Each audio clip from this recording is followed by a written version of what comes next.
Hey, everybody. This is Holly, your everyday life coach. And today on episode 19, we're talking about how you can de-stress. April is actually Stress Awareness Month. And stress is really the root to so many health issues, both physical and mental. There was a study done by the American Institute of Stress, and it said that 90%, this is like a crazy number, 90% of all visits to primary care physicians are for stress-related disorders. Wow, right?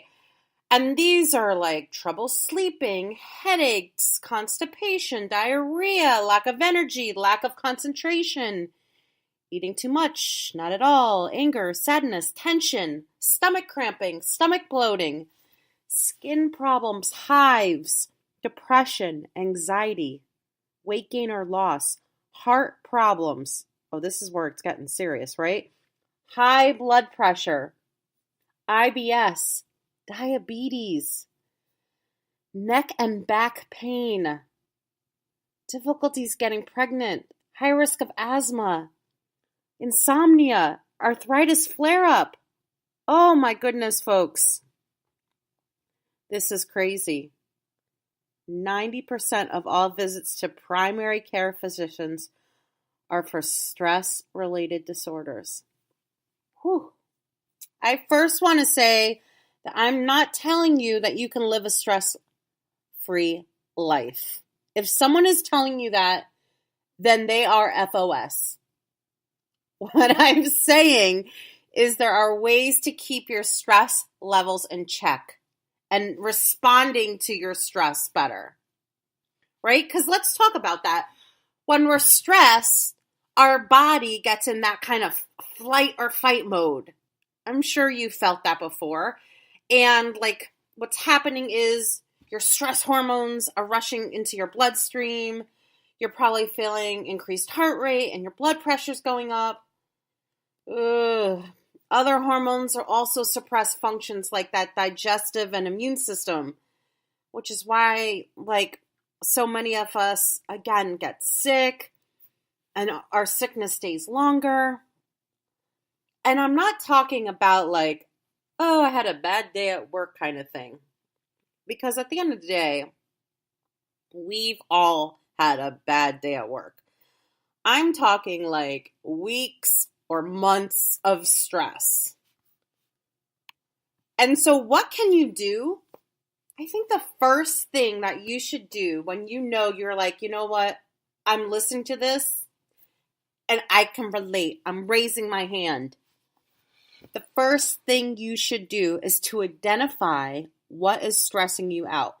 I want you to identify it, write it down on paper. Is it work? Is it your boss? Put it like in as much detail as possible on paper.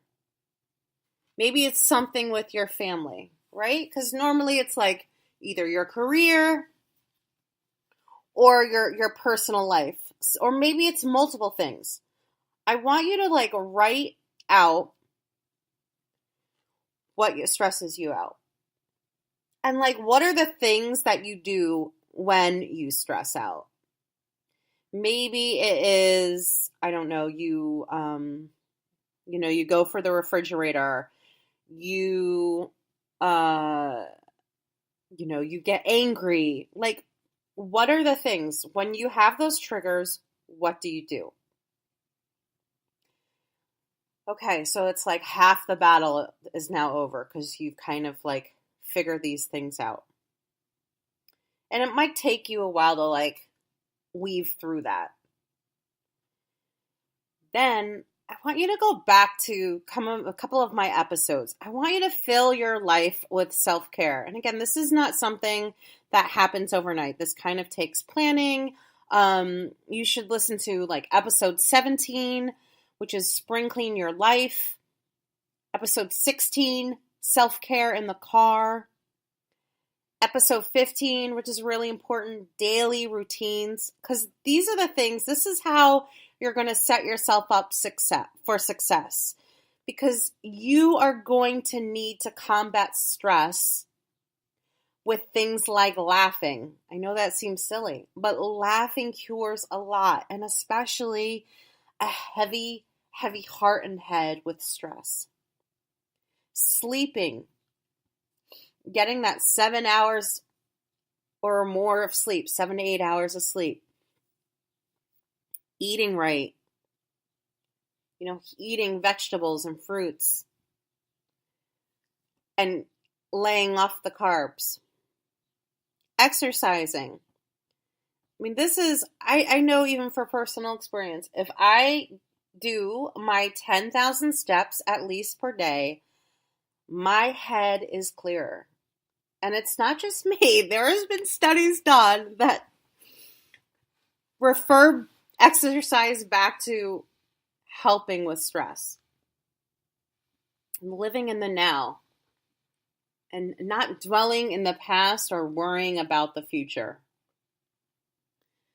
I've talked about this next one before. It's kind of practicing gratitude. And this could be done in one of the episodes. I talked about how I do this in the shower. I savor my shower. And one of the things I do is, I talk about the things that I'm grateful for or the people that I'm grateful for. Some people have a gratitude journal, and every night they write in it about the things that happen and that they're grateful for. Another thing that you can do is deep breathing or meditation. There are some great apps out there that I talk about in previous episodes as well. Relax. And I know this is so hard for Americans to do. I don't know why, but we just don't allow ourselves to relax or make time to relax. And that could be like going for a walk, reading a book, writing, listening to music, watching our favorite show. Make time to relax. Talking to someone, whether it's someone like me as a life coach, or if you feel like you have really deep-seated issues, talking to a therapist. I think either way, it's so important that you find somebody to talk to. Making goals and a vision on what you want out of life, right? So if something that's stressing your life out, is that you're not getting what you want or where you think you need to be, like write out what you want and like the things that are going to get you there. And start to kind of put a plan together. I can tell you ways not to deal with stress and that are actually going to make it worse. Drinking too much alcohol. Drinking is a depressant. It is not going to do you any good when you are already stressed out to hit the booze. And the same thing goes for drugs or smoking. You're not doing yourself any favors by doing those things. You're actually making things worse. Or overeating. I know that's kind of my go-to with stress, and I have to stop myself and fill my life with the things that are more healthy choices. And really, the only person that is going to help you truly de-stress is yourself. There is no magic pill to distress yourself. If the people are trying to sell you that, they are full of shit. They are FOS. You can talk to people. You can use these things that I was telling you about, or even essential oils, or other homeopathic ways. But these things are not going to stop the stress 100%. Only you are going to be able to change the course of your life. So I really, this month, I really want you guys to focus on the stresses in your life and figure out ways to de-stress. Hit me up, if you need help. That's what I'm here for. digitalwellness.today. So this is episode 19.